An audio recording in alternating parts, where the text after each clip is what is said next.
اعوذ باللہ من الشیطان الرجیم بسم اللہ الرحمن الرحیم۔ صوفی اسلامک چینل کے معزز سامعین، السلام علیکم ورحمۃ اللہ وبرکاتہ۔ معزز سامعین، وظیفے کی طرف آگے بڑھنے سے پہلے سب سے پہلے آپ لوگوں سے گزارش ہے، اگر آپ چینل پہ نئے ہیں تو چینل کو سبسکرائب کر دیں، بیل آئیکن کے بٹن کو دبا دیں تاکہ ہر آنے والی ویڈیو آپ تک پہنچ سکے، اور نیچے کمنٹ سیکشن میں اپنے قیمتی رائے کا اظہار کرتے ہیں۔ معزز سامعین، بال انسانی حسن کا زیور ہے۔ جس انسان کے بال بدنما ہوتے ہیں وہ اکثر احساس کمتری کا شکار ہو جاتا ہے۔ ہماری مائیں، بہنیں، بیٹیاں اکثر بالوں کو بڑا کرنے کے لیے سو جتن کرتی ہیں، اور اس کے بعد اللہ رب العزت کے کرم سے اگر بال لمبے ہو گئے تو خوش ہو گئیں، نہیں تو احساس کمتری کا شکار ہو جاتی ہیں۔ اور کچھ مائیں، بہنیں، بیٹیاں بال کٹوانے کا شوق رکھتی ہیں، جو شرعاً گناہ ہے، جائز نہیں ہے۔ اللہ کے نبی حضرت محمد مصطفیٰ صلی اللہ علیہ وآلہ وسلم نے ایسا کرنے سے منع فرمایا ہے۔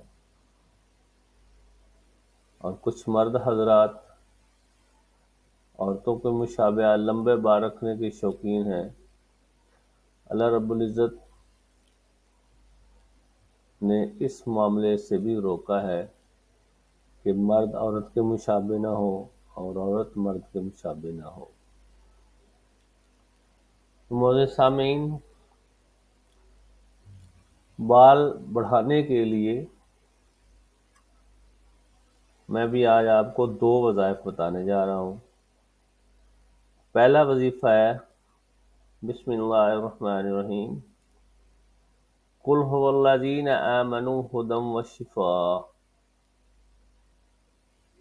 اس وظیفے کو اول و آخر 3 دفعہ درود شریف کے ساتھ 121 دفعہ پڑھ کر تیل پر دم کر لیں، اور وہ تیل 21 دن تک بالوں میں لگائیں۔ انشاءاللہ اس سے آپ کے بال سیاہ، گھنے، چمکدار اور لمبے ہوں گے۔ دوسرا وظیفہ ہے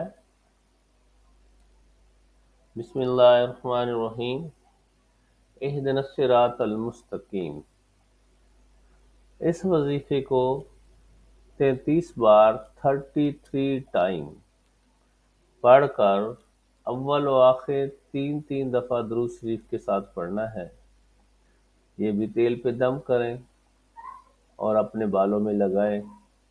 انشاءاللہ بفضل خدا چند ہی دنوں میں آپ کے بالوں میں نکھار پیدا ہوگا، آپ کے بال لمبے، گھنے اور خوبصورت ہو جائیں گے، اور انشاءاللہ آپ اس فقیر کو دعا دیں گے۔ السلام علیکم ورحمۃ اللہ وبرکاتہ۔